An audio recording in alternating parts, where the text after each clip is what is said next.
Professor Mânica, mais um professor que conheci na sala dos professores. Já fez uma participação especial no História de Professores. Historiador nas horas vagas, uma pesquisa excelente do Mânica sobre o Barão do Cerro Azul, bom de papo. A formação do Mânica é nas ciências exatas, e assim mesmo ele vai nas ciências humanas. Licenciado em matemática com habilitação em física pela UFPR. Ex-professor concursado do Departamento de Física do Cefet, atual UTFPR. Há 40 anos no magistério, esse é o Jorge Mânica. E o Mânica inaugura uma novidade. Pequenas histórias, que eu chamei de Pérolas do Mânica. Vamos apreciar.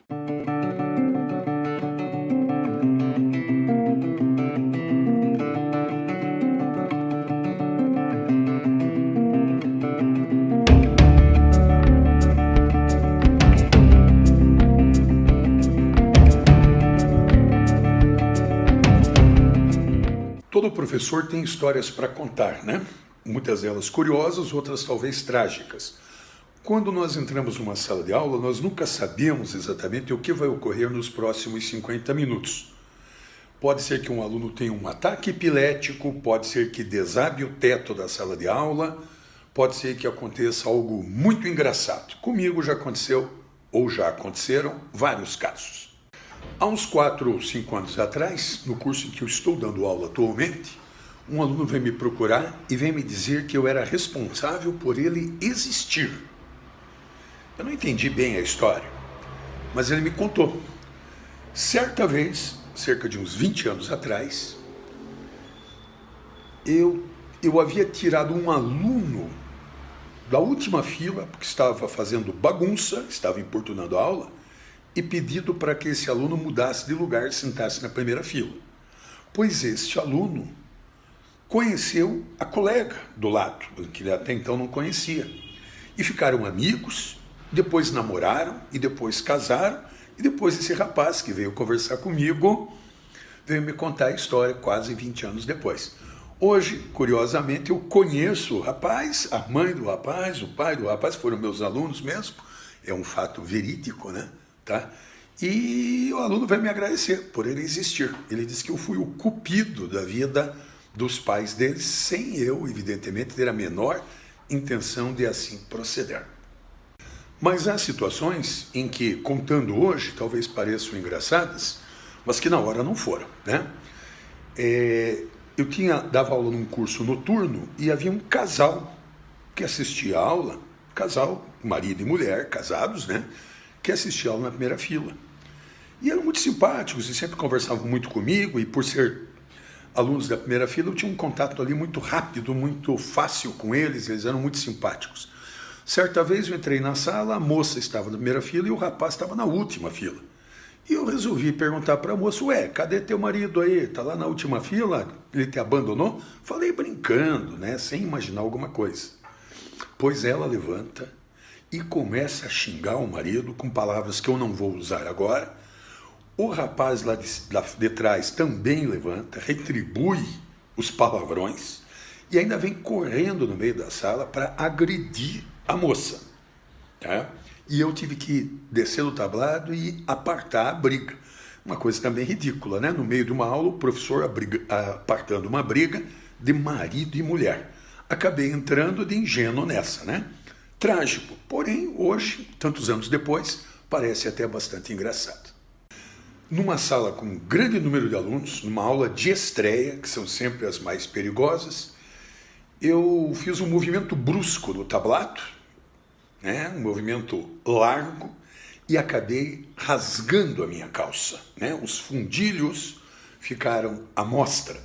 Isso diante de uma plateia de mais ou menos 200 alunos, todos com 17, 18, 19 anos, no começo de aula. Coisa terrível, né? Tive que tirar o meu guarda-pó, o meu jaleco, amarrar na cintura e dar a aula daquela maneira, tá? Torcendo para que a aula terminasse o quanto antes, porque a situação era ridícula demais.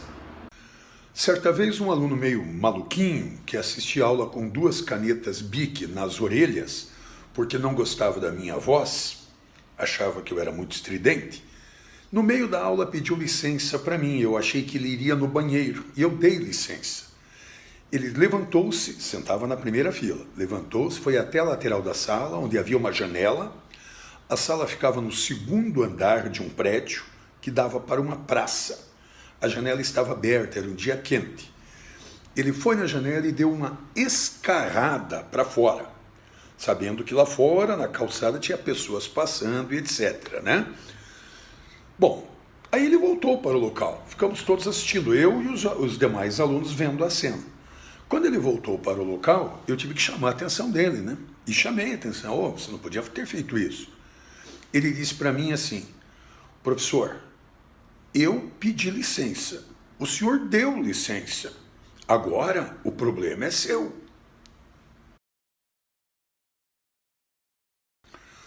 Sobre como melhorar a educação no Brasil, eu sou daqueles que não acreditam em melhores condições de ensino sem que nós tenhamos melhores condições materiais de ensino. Ou seja, investimento forte, substancioso no ensino público e universal. O Brasil precisa do ensino público. As famílias brasileiras, de maneira geral, não têm poder aquisitivo para pagar escolas particulares para os seus jovens, para os seus filhos. Então, o ensino público é fundamental nos 3 níveis. Nível fundamental, no nível médio e no nível superior, no nível universitário. Também não creio em prioridades. A prioridade deve ser o ensino fundamental ou a prioridade deve ser o ensino superior. Eu acredito que há vasos comunicantes entre esses níveis de ensino. É o ensino superior que forma o professor que vai atuar no ensino médio ou no ensino fundamental. Portanto, tem que ser tudo ao mesmo tempo e agora. E a participação da escola particular? Fundamental, importante, absolutamente necessária. Eu sou professor da escola particular e sei da importância que ela tem. Mas, quanto melhor for a escola pública, melhor também será, com certeza, a escola particular. Se nós queremos ter excelência em educação, investimento público na escola pública, melhora o ensino público, por tabela, melhora o ensino particular. Só que isto é necessário, mas não é suficiente. Nós vamos precisar de nos aprimorarmos pedagogicamente também. Mas isto já é uma outra situação. Sem condições materiais de ensino, não teremos nada de novo no fronte da educação. Todo professor, naturalmente, se inspira em professores que ele teve durante a sua atividade escolar. Eu vou citar 3 professores universitários que foram muito importantes para mim. O professor Jaime Cardoso, Departamento de Matemática da Universidade Federal do Paraná. Também o professor Haroldo Afonso Ferreira da Costa, ambos já falecidos. E o terceiro nome, o professor Aurélio Sartorelli, ainda vivo, felizmente. Tenho que destacar o professor Sérgio Schneider, que foi quem me deu a régua e o compasso, foi quem me deu as condições para iniciar bem na carreira, no magistério, me deu as primeiras aulas boas, importantes, que eu assumi, sou eternamente grato. E depois, já uma vez professor, eu tive o convívio com 2 pessoas, um convívio maravilhoso, com 2 professores de física muito importantes para mim, que foram o Brasílio Rintinti, e o Elvio Bueno Lopes. Foram colegas, mas mais do que colegas, foram meus professores, porque no cotidiano da profissão, muito aprendi com eles, tá bom? Agora, tenho que destacar que um dos meus grandes professores foi, genericamente, o meu aluno. Quantas e quantas vezes aconteceu de eu resolver um determinado problema, difícil, complexo, em sala de aula, e após a aula um aluno me procurar e me dizer assim, professor, eu fiz de um jeito diferente, o senhor não quer dar uma olhada? E às vezes esse jeito diferente era uma maneira muito mais interessante, muito mais fácil e, portanto, muito mais elegante de resolver aquele problema. O aluno encontrou facilidade onde eu via dificuldade. A partir do momento eu aprendi com aquele aluno, né? Nos anos subsequentes eu já incorporava esse raciocínio ao meu próprio conhecimento. Isso foi muito frequente e é muito frequente na vida de todos os professores.